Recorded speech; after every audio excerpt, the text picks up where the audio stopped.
Gaming NBS episode 225 being recorded Monday, January 14th, 2019.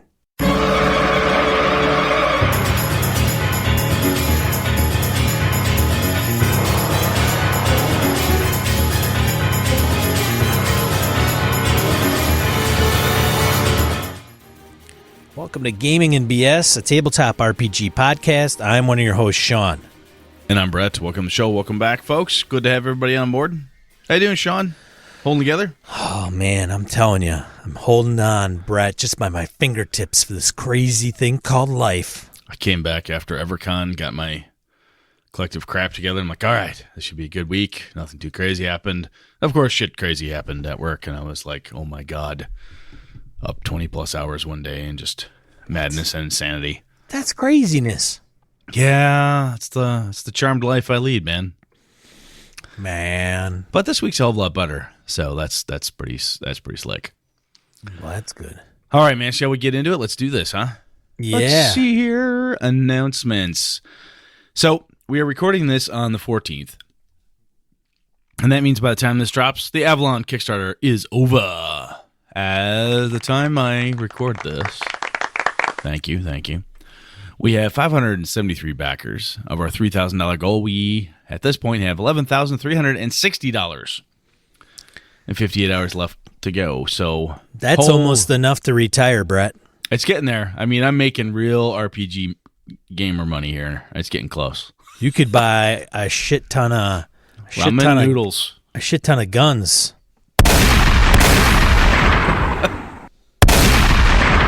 Yeah, that's just what I need.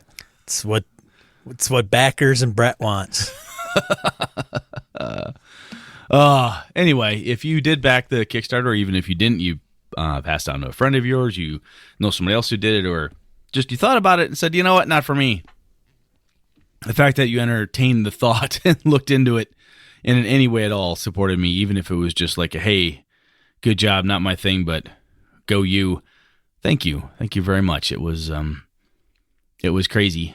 It's a wild ride. I mean, I don't consider it done, obviously, until the product is in people's hands. Once it's in their hands and it's looking good and all that, I will be happy to call success from a, hey, are we funded? Yes, success on that level. But as I said with other Kickstarters, until the product is in people's hands, I will not consider it successful just yet. So, but yeah, Brett has a little. Got a little bit of pressure on you now.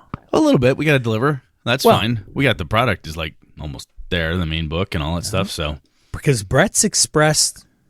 Oh, I've expressed distaste and hatred for people claiming, oh, this Kickstarter was absolutely successful. It was a year and a half late in delivery. How the hell is that success? It's not. So we're on track to meet our deadlines and looking really good. So I'm very pleased and I'm very proud of the Encoded team for all that they've done to help me make this silly little dream of mine come true. So this is really, really cool. All right, enough about me. What else have we got? Tell everybody about Awesome Dice, man. Awesome Dice. So go over to gamingnbs.com and then sign up for our email to be entered into the drawing for the month of January 2019 for a set of dice from awesomedice.com. Thanks for Brandon at Awesome Dice for supplying the dice. If you do head over to awesomedice.com and you want to place an order, place one for over $10. Use Gaming NBS as the promo code and you'll receive 15% off your order. So check that out. So just a simple email. The last email I sent out was before the Avalon Kickstarter, and that's been how long, Brett? Well, let's see. It was a 30-day Kickstarter, and there's only, 50-some hours left, so... Yeah. It was a while ago. Almost 30 days ago, man. We're not going to send emails every day, but if you want us to, you'll have to email us and let us know, and I'll get Brett to do that. I've got an infrastructure, guys. I've got AI Xbox. I can build a job somewhere. I'll get a batch job written. I'll email you all the time. If that's what you need, I can make that happen. There you go. Speaking of gamingnbs.com, I've made some updates to our website. So if you haven't been... Is this a what did you do, Ray type of update? Oh, Brad, it's working. It's good stuff? All right, just checking. Yes, God, man. I just like to check. If you haven't been to the website, because sometimes you can just get a podcast and never actually visit the website, which is fine, and that's cool. You don't have to, but I put some things up there. I changed our about pages, and if you're interested to know kind of what gear we use or how different methods of supporting us, so I'm changing that. So new things to come. Cool. Yeah. I like it. Yeah. It looks pretty sharp. You did good work, man. Hey, thanks, dude. No problem. Hey, are you going to GaryCon with me?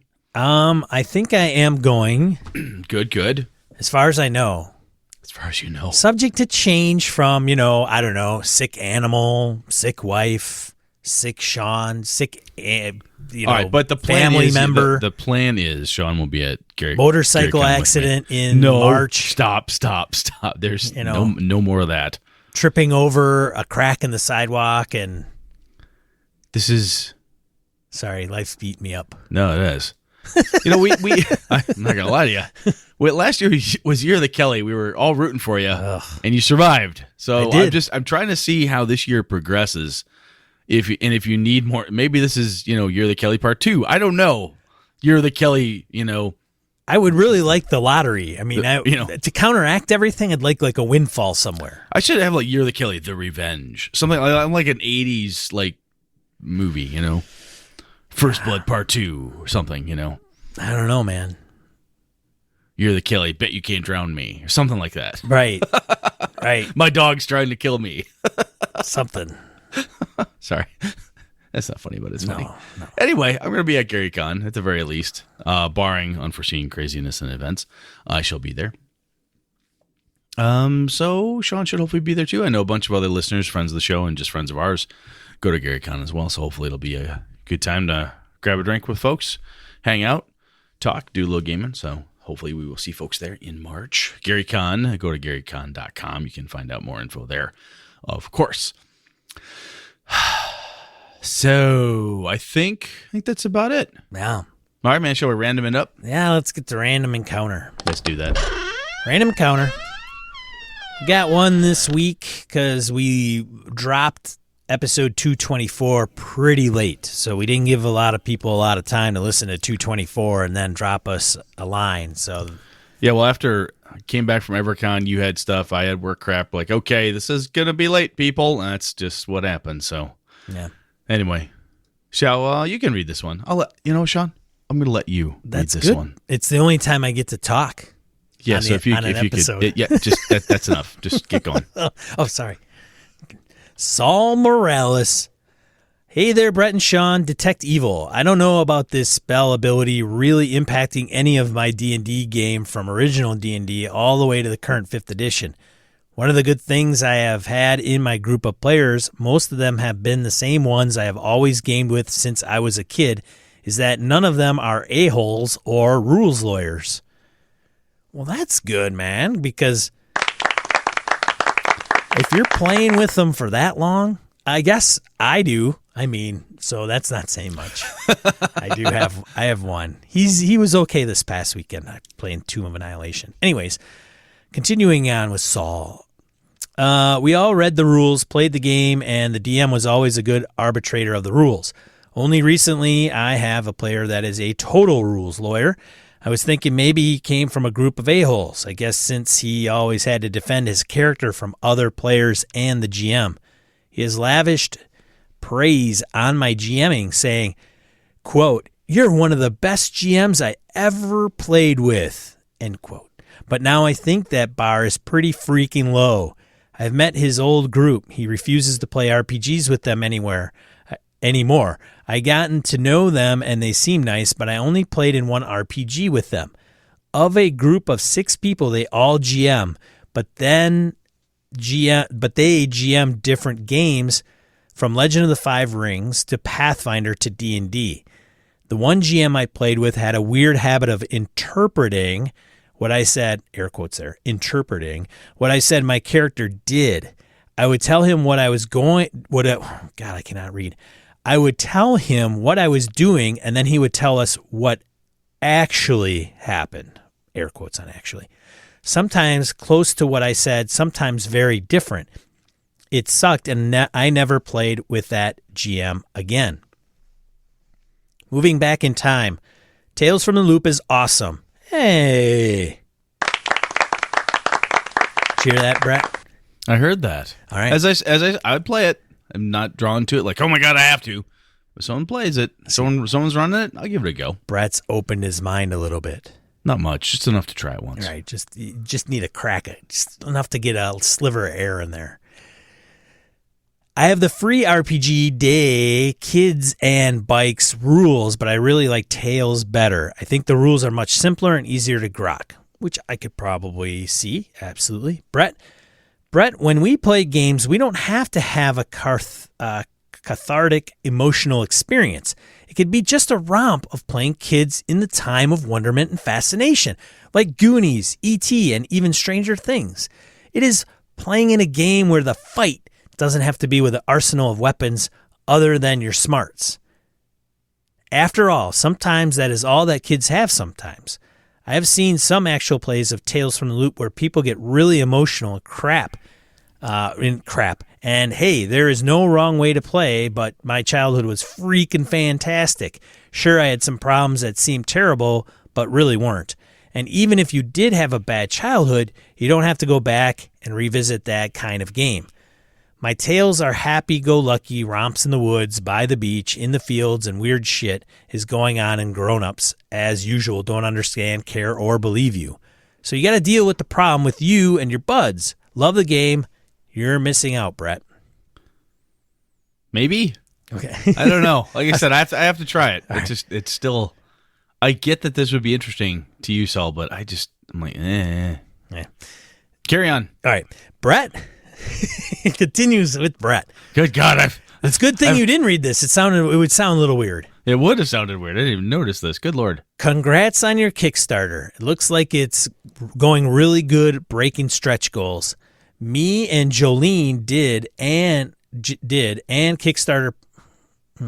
Me and Jolene did and Kickstarter pod in a pod. Oh my God.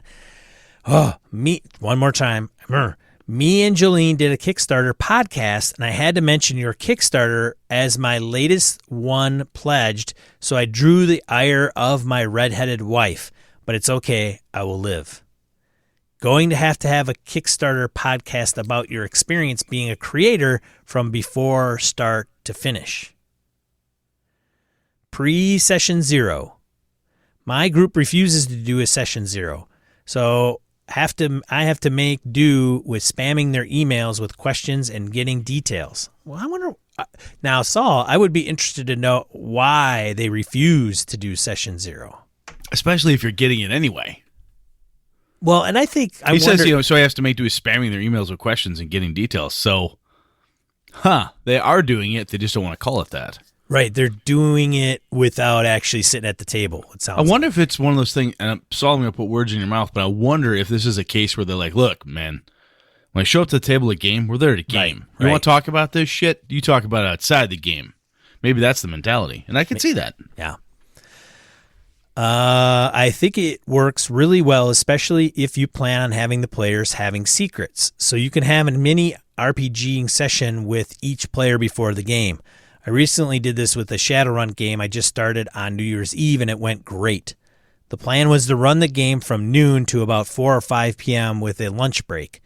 My wife usually can't handle more than 5 hours playing, but everyone was really jazzed about playing that when I said, it's 5 o'clock, we could stop here. My wife was the first one to say, no, we have to finish this game. That was pretty cool. We did finish at 9 p.m. with enough time to play Lords of Waterdeep. Sorry for the long comment, but I have been meaning to respond to many of your podcasts, but have not gotten down to writing you guys. Sorry for the comment barrage. Happy New Year to both you and your families. Thanks, Saul. That was very nice of you. Very nice, Saul. Thank you very much. Saul, there's a piece you have up here. We talked about the other DM. One of the GM I played with had a weird habit of interpreting what I said my character did. I actually had this conversation with Edwin Nagy, GameHoCon. We're chatting about it because he listened to the actual play podcast I did for my Streets of Avalon thing with Sneezak and Tom and Kevin, and Andy, and he said, sounds like you're telling them stuff or you're forcing whatever, because so kind of had a back and forth. I have a tendency, and so it usually works. I've not been told it doesn't, where like if Sean says, okay, I'm going to jump over there and grab the curtains and pull them down. So I'd be like, okay, what I'm seeing is I'm starting to use different words than I used to. I used to be a little more, here's what happens. And now I'm starting to use phrases like, I'm seeing you leap across the room, right hand grabs it, tears it down, and does this. Is that what you're doing? You know, or I'm trying to add some flair to something that may seem a little less flary or a little on the dull side sometimes. Or I regurgitate what the player has said, but in my own words to see, do I understand what it is that you're saying to me? So that's my goal of doing that, and I'm tried more and more over the years when I play with people I don't know to say, okay, let me read that back to you. All right, so I think I understand what you're doing by this. And then if they agree with me, then great. And I tell players, if you don't agree with this, say so. And I have had people say, even at conventions, go, no, not quite like that. I actually need to use my left hand to pull the curtains down because with my right hand, when I land, I'm doing this other thing. Okay, cool, whatever. But I don't see that necessarily as a horribly bad thing unless it's a draconian, well, here's what really happens type of thing where you have essentially no agency or say in how that goes down. So I can see where that would piss you off. Yeah. Do you do anything like that, Sean? No. I may ask for clarification, but other than that, not really. I think that's what I'm doing. Well, I don't think that's what I'm doing. I know that's what I'm doing. I'm trying to get clarification. I'm just doing it in Brett's way versus in Sean's way. And I'm wondering if this game master may be, to paint him in the best light possible, that this person may well be trying to get clarification. Worst light possible, they're just being a dick and telling you, here's what really happened. We go in the hall and you turn left. No, you go right. All right, I guess we go right. Yeah. That type of thing. Interesting. Yeah. Cool. Very nice. Thanks for writing in, Saul. Hope the games go smoothly. And if you don't need session 0, well, so be it, man. That's all good. Yeah, you're accomplishing the same thing. You're just doing it over a different mechanism, really. That's right. All right. There's an echo over there, Brett. Is there an echo? There is. I'm not sure what that's about. Is it coming from your headphones? All right. Anyways, Todd Crapper had offered to run patrons a game, and he decided to do this audio. So hang in there and listen to what Todd is. Ooh, awesome. Pitching, what he's serving up. Thank you, Sean, for giving us the opportunity to speak directly with your servants. I mean, patrons. Behold my voice, BSs. We are chaos, creator and destroyer of worlds, and I challenge you to survive a tale or two in the smoldering ruins of what was once the One Land. Think yourself brave enough to stand against the wreckage of absolute power and wield a mere fraction of it with your bare hands? Are you strong enough to get your weapons bloody? Or will you just sit there with Cheetos staining your fingers? Accept my challenge, patrons, and I shall pitch your characters against the harsh realities of my world. This is my game, and I call it High Plains Samurai, an RPG of gunslingers, samurai, barbarians, gangsters, and steampunk in a post-apocalyptic world of superpowers. And we're looking for victims, players, to craft new tales of vigilantes, enforcers, and other anti-heroes surviving the turmoils and machinations of the One Land. Take a ride on the Salvation as it races through the waste. Bring down a gun runner in the casinos of Yangtze. Face off against a legendary bandit on the quest for vengeance. Or create a new tale for an exclusive actual play recording. Share your cries for mercy with the world, or perhaps create a name for yourself. Do you accept my challenge? then I shall leave the doors open to any patrons of this mockery of a podcast they call Gaming and BS. Hi, Brett. Big fan of your work with dead babies, by the way. Enlist and try not to wet yourselves. The one they call Sean shall provide you with the details, for we have no patience for such bureaucracy. Chaos has spoken! And now on with the show. Wow. The nice thing is it's not overly dramatic. Todd, that is fucking awesome, dude. God, dude. Oh my God, Todd. Yeah, well, so much for Todd, my game. I was going to say, so how do I bypass your crap and get to the good stuff, dude? So Oh for my everybody God. that wants to play in Todd's game, as long as you're a patron, I think he's going to open it up, and we'll figure out how to get in on that. Damn, that's awesome. That was cool. Mr. Yeah. Crapper, well done. Well done indeed, sir. Very well done, man. Jeez, that was super. I suddenly feel woefully inadequate. Yeah, tell me about it, man. I'm trying to get my audio skills down, and Todd's burying me. All right, was that it? That's it. I think we can handle another one. I don't even Anything know else what is to blown do. out of the water. I don't know what to do now. He's throwing my game off. All right, let's just get into the topic and see what we can do. Let's get to the main topic.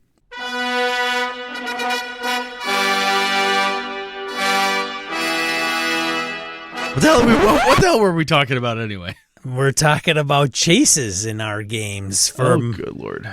inspiration from Blake Ryan. Yeah, Blake had asked us about chases and some vehicle combat, and I thought we'd break this into two different chunks.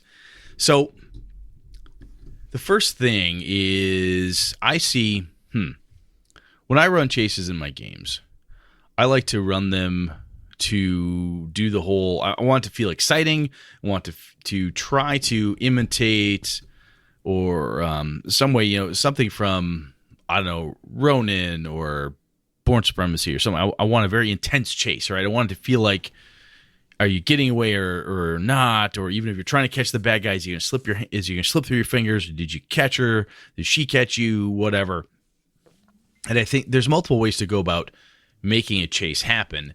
And I guess Sean, I think my main question to you on this is, when you run chases, do you prefer like mini games, the chase subset of rules just specifically for a chase, or do you tend to wing it and kind of use the core rule or the core mechanic to kind of fumble your way through it? It depends on how well I know the game rule, the rules of the game and the chase system of those rules. You know what's interesting is, and I'm going to throw this in there, chases come up at weird times. At least they do for me. I very rarely have planned out saying, oh, at some point we could probably have to have a chase. Like if I had an encounter that was over water, we talked about this many times in the past, you damn well better know the drowning rules, right? Who can swim? How do you do this?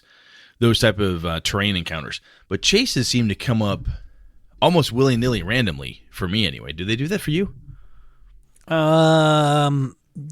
Yeah, but it depends on the genre. If I'm running an espionage game, usually a chase presents itself ahead of time. Like you can have a pretty good idea that it could go that route. So if you're going to run an espionage game, you'd bone up on the chase rules.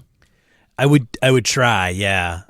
Yeah. Most of the times, if I'm running a particular system and I know that there is going to be a chase, then I will try to pin those down. The problem is that with some of us game masters, we have a lot of different systems in our brain, and remembering every single system and subsystem of a game look, Sean's brain is a 16 ounce glass. And if you put more than 16 ounces in there, it will fill up and then just overflow and kind of fall out onto the table. Look at that. You've got mush. Right. So if I have been running that game for a while, I mean, even Edge of the Empire, when we ran, Brett, yeah, there was a race. And I don't think I ran it verbatim by the rules. I think I used the system to facilitate what I thought would make sense. But I didn't go through, because it would be like, all right, Let me see this. Okay, let me read this. Okay. All right, we start here. All right, now I think I need to do this. I just kind of. And that's where I'm. Yeah, that's where I'm going. I mean, if I look at like the 5e rules in the DMG, what is this? Page 252. They've got beginning a chase, running the chase, ending the chase, escape factors, chase complications. You roll your d20 for urban, wilderness. They've got some pretty good stuff to throw in there, mapping the chase and so on. I know in Night's Black Agents, there's an entire semi-chase mechanic where you track, basically for car chase, well, any kind of chase, how far away you get and win or escape conditions, type of thing are in there. What tends to happen with me is when I say it happens willy-nilly, a chase pops up. If I'm running a fantasy, say I'm running D&D, and there's a big fight in the woods, and I'm like, you know what, fuck it, the goblins are tired of getting their asses kicked. They run. And somebody goes, I chase them down. I'm like, fuck. Okay. So what usually I shouldn't say usually, what never happens is somebody says, I think there's a chase rule for this. No one looks up the chase mechanics.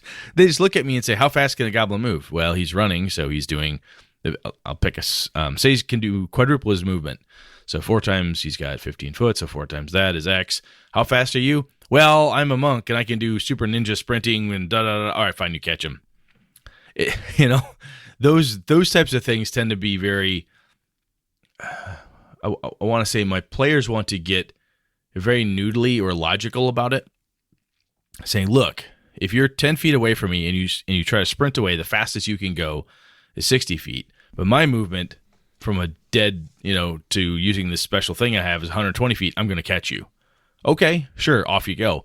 And that usually happens more often. Or if it's a car chase, like when I used to run those in Vampire and the old White Wolf system and whatever, it would be, I take a difficulty, say, okay, you're being chased, you've got your die pool, I need X number of successes from you, the bad guy gets so many successes, and whoever comes out on top by X number of wins, X number of successes, evades the other one or captures the other one.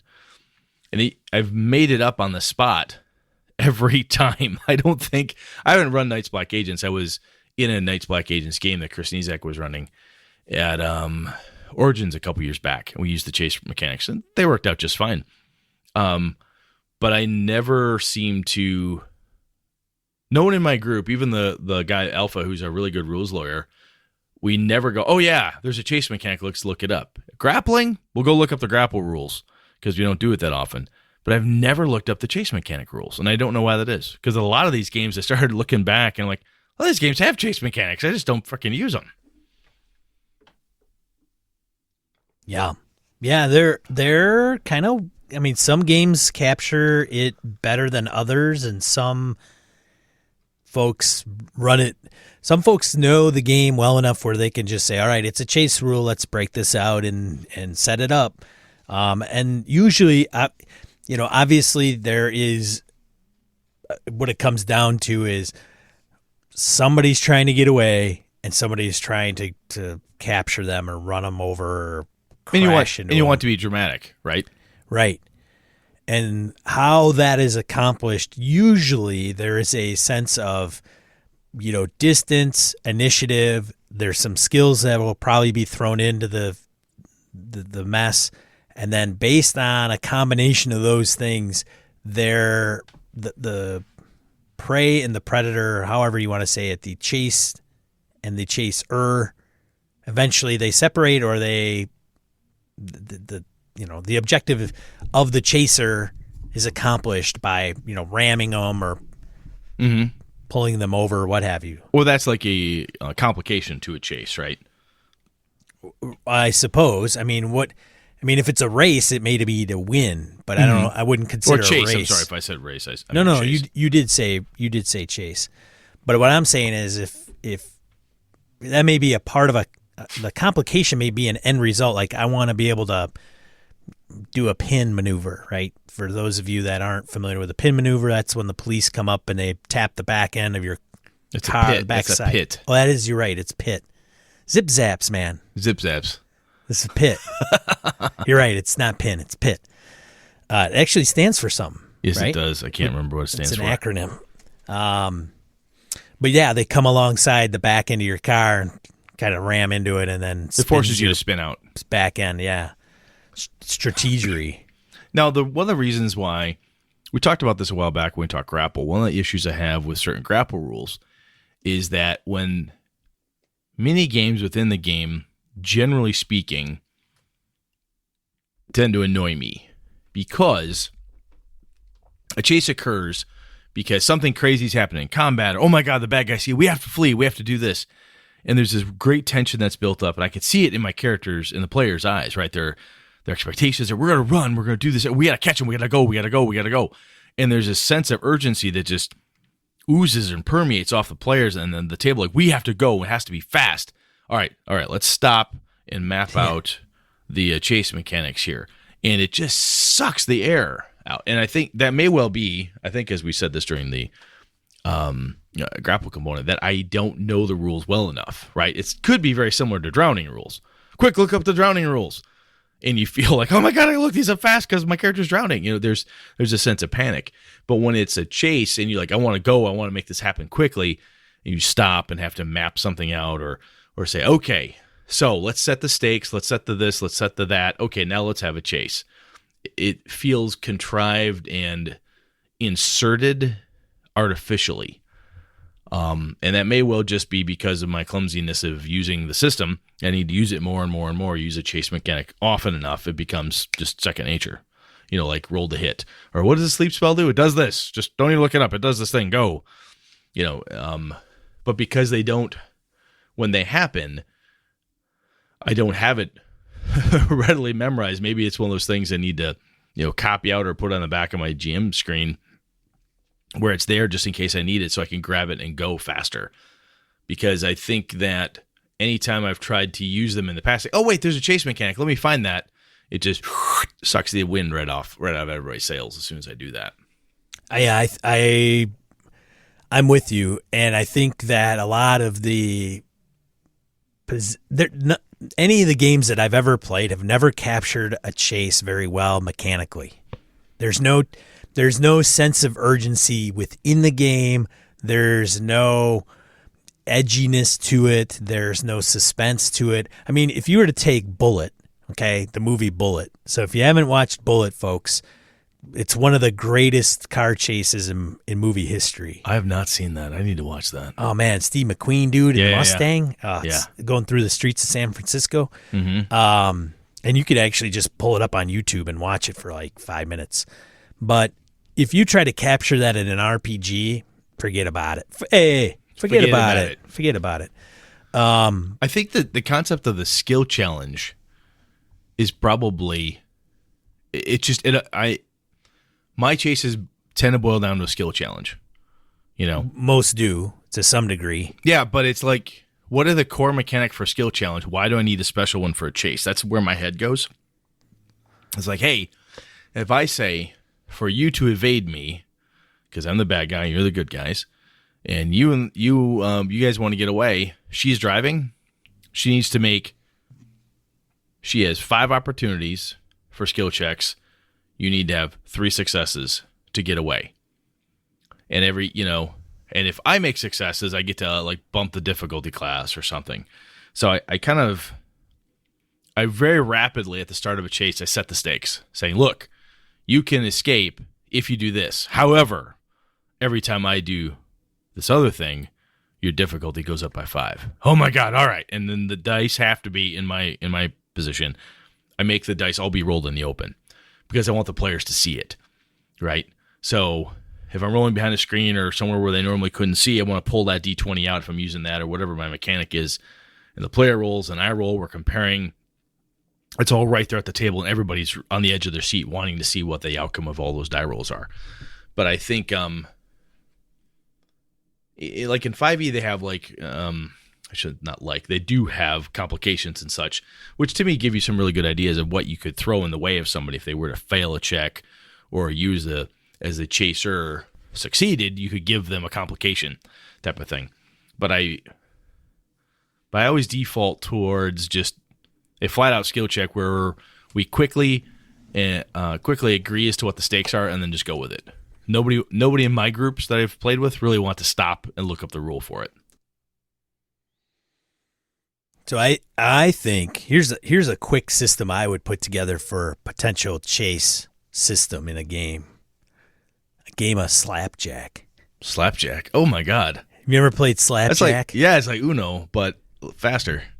Play slapjack, but the thing is you throw in, so you have, okay, but I'm a driver, so how does my driving skill come into play? So let's say that during slapjack, a certain card pauses it for a second. So you could say there's 4 jacks in a deck. Do you want to explain the rules of slapjack so Okay, people understand? I should probably do that. So if you grew up playing slapjack, you know what this is, but it's you take a deck of cards, it's between 2 people, and you deal out the cards face down and nobody sees them, and then you flip the card, and every time a jack comes up face up, you slap your hand on the jack, on the top of the deck, and then whatever is below that jack, the deck that those cards you get to take. They go into your hand. Yep. They go into your hand to your discard, like to your pile, right? And then you keep going until you have all 4 jacks, essentially. So it could go back and forth because what happens is at the end of everybody playing their cards, one by one, you take what you had won, turn them over, rinse, repeat. Mm-hmm. So it could go back and forth for a while. So the key is to keep an eye out for a jack and slap it, and then you get all those cards, and then another jack, and then blah blah blah, rinse, repeat. So I don't know if I captured that very well. I'm kind of mumbled. Anyways, so let's say, for example, you play a game of slapjack. The nice thing is it creates that tension. Like, when's the jack going to show up? When's the jack? Maybe you put in a speed factor. Who could get through it the quickest or what have you. You could limit the cards too, just be face cards. That's true. I mean, you could. Yeah, that's interesting. And you take your driving skill, and what happens with the driving skill would be that if I win, my skill is higher. I roll my driving skill or whatever that is, and the other person rolls their driving skill. The person that wins has to have the opposite person flip 2 or 3 cards, as you do not have to. Oh, okay. Which would give you the advantage of being able to slap a jack faster. Yeah. Huh. Right? So the thing is with many rules in RPGs is if they're designed to capture a feel of something. So the example would be Dread and the Jenga tower. So for those who have never played Dread, it uses a Jenga tower to create suspense. A couple guys were running that at EverCon. It was pretty cool to see. You could see the people panicking as they had to pull little pieces of wood out there. It was pretty fun. Right. Yeah. 10 candles when the candles burn down and they go out and things. No, the interesting thing to me is depending on who's in your group, right? So if you have someone in your group who's not very fast with their hands physically, a game like Slapjack might be hard, or it may put that person at a distinct disadvantage, right? When you take something from my character has and dice rolling to a physical challenge, it can get kind of tricky. I like the idea, though. It's an option. If it's something your group would find really cool, I think it would be kind of fun to do, or at least try it. But I think you're right. A lot of the times, I mean, when Chris ran when Sneezak ran the chase mechanics in Night's Black Agents for us at Origins, it was okay. I mean, yeah, it did the job. We got away. That was fine. But I felt, like, all right, just wait and just see what happens. You know, it just, I did not feel tension. Well, and I try to make sure that there's a chase has as much tension as I can cram into it, you know. The Spycraft 2.0 chase is kind of interesting. Now, I didn't bone up on it right before the show, but I know what happens is you obviously usually there's a distance and there is maybe an objective. So either like in Savage Worlds, you can set the chase length. So standard, extended, or there's a dogfight too. And at the end of that set time, whoever is this wins and the opposite would lose.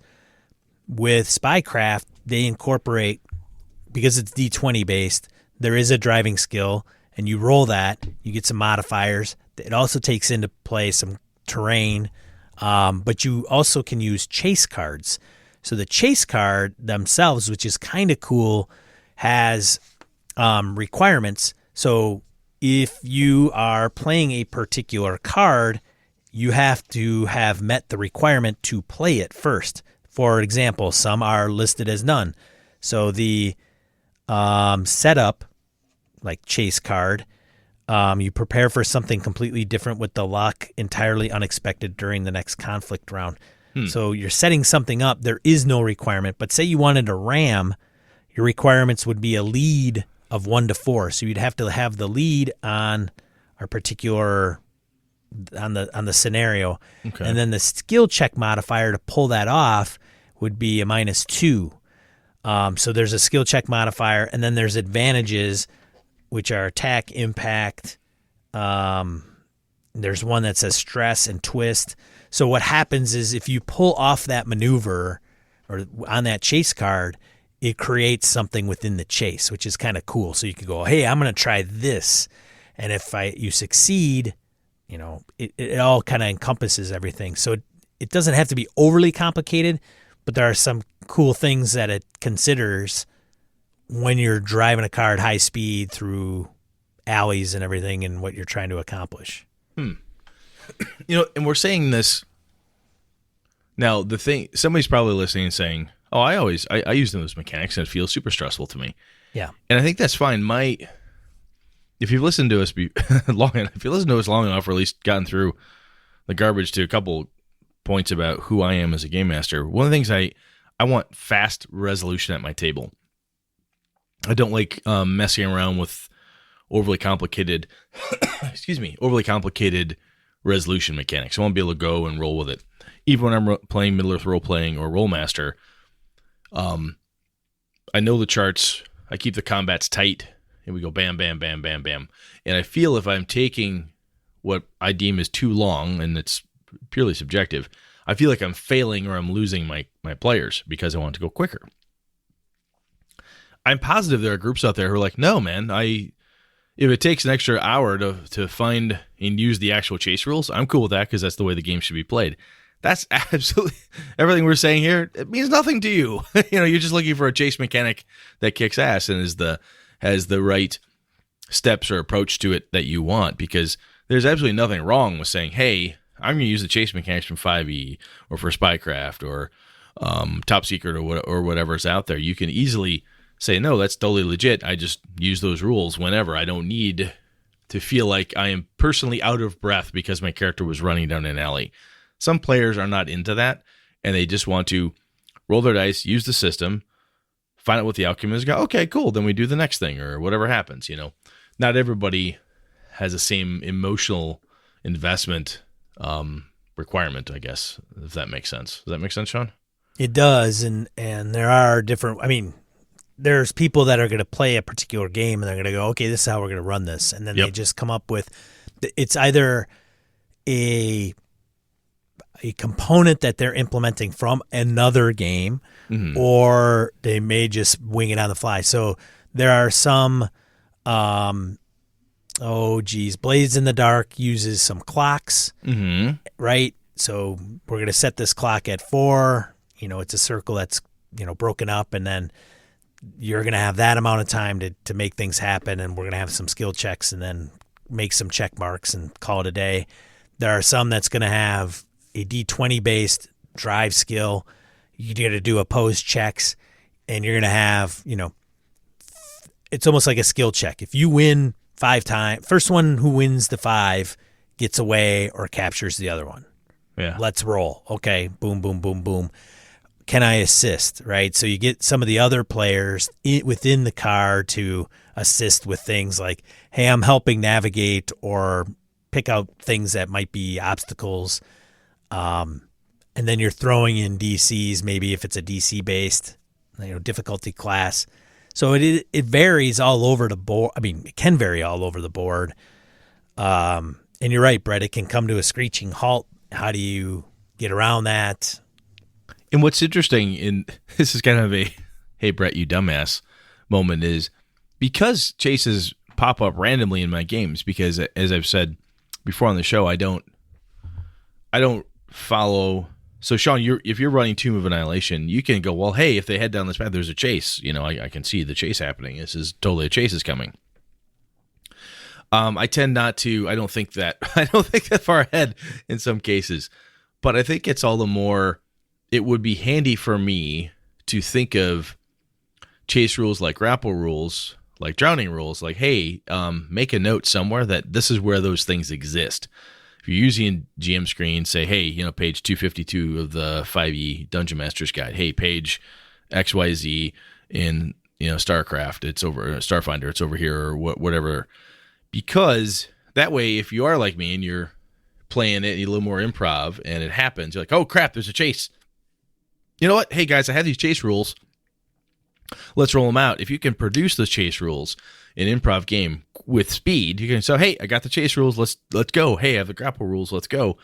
I think you can get your players willing to give it a shot. Even if they've never used those chase rules before and they're not even sure if they like them, they'd be willing to try it, and then use a game master would have the opportunity to say, hey, you know what? I've never used these chase rules before, but let's give them a go tonight. Hey, sounds good to me. And then you try it and see what happens.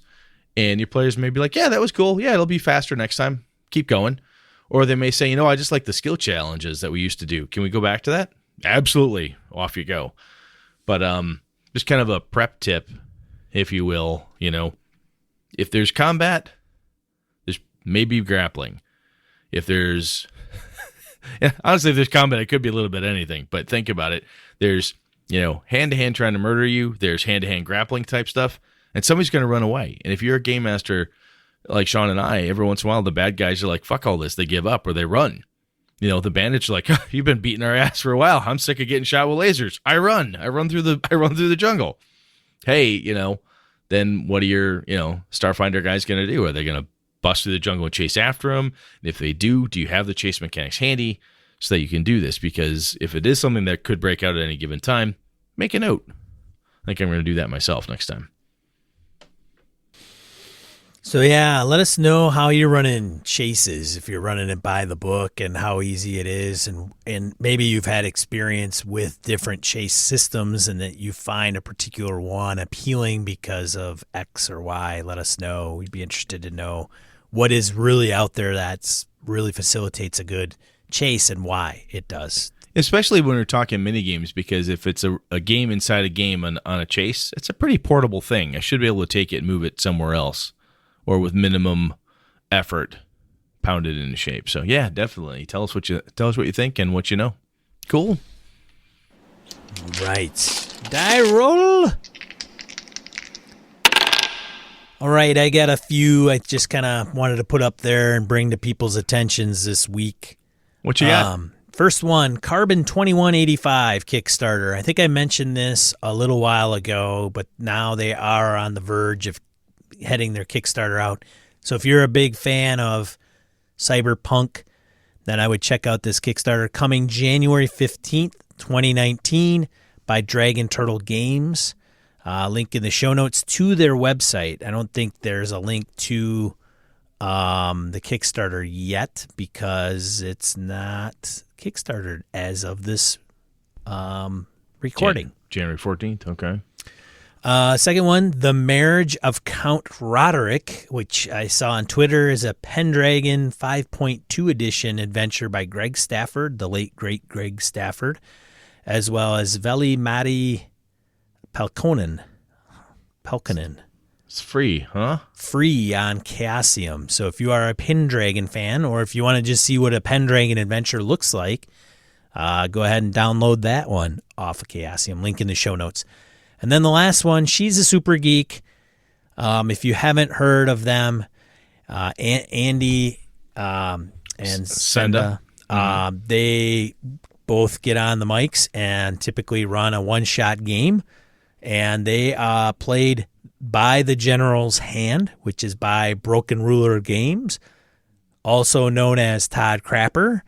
And that game, if you heard the episode a while back when Brett and I were talking about, we were talking about something, and Todd said, hey, I'm going to make this game. And he listened to us, and he brought this game to fruition, and they do an actual play. So check that out. Very cool. They also have a link in their show notes. If you get done with the actual play and want to buy the General's Hand, I think it's like $1.50 on drive-through. It's like that's a steal. Yeah, and it's a one-on-one game. Very cool. Yeah. We did get one from Chris Johnson, listener. He called our attention to Scabbard. It's a campaign management tool, so we got a link in the show notes to that. Looks kind of cool.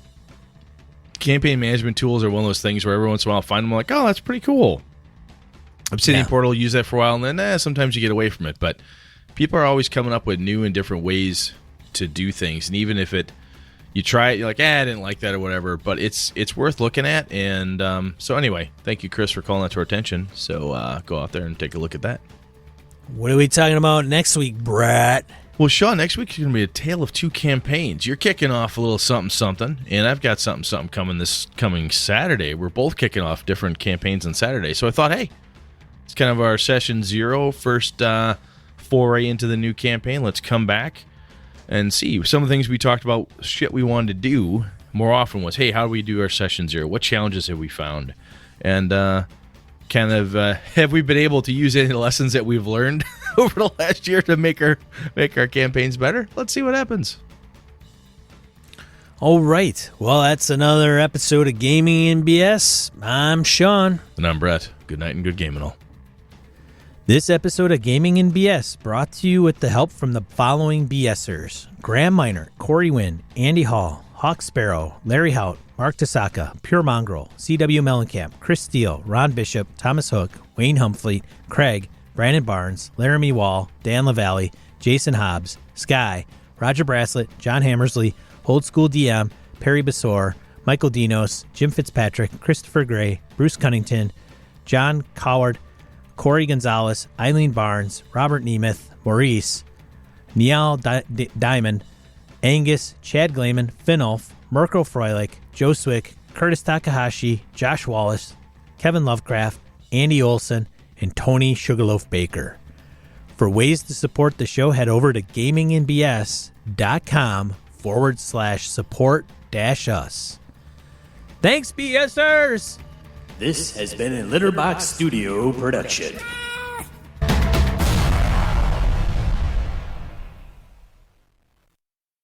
Gaming in BS episode 225, coming to you Monday, January 14th, actually. Being recorded Monday, January 14th, 2019. That's not right. What the hell is going on now? You broke it. Hold on a second. Oh, I know what I'm doing. I'm going to back up a second. This episode of Gaming in BS coming to... God damn it. You'd think I never done this before. One more time. Well, after the next 4 years, we'll have this shit wired. Automation. AI will get us.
Dude, what is Sorry.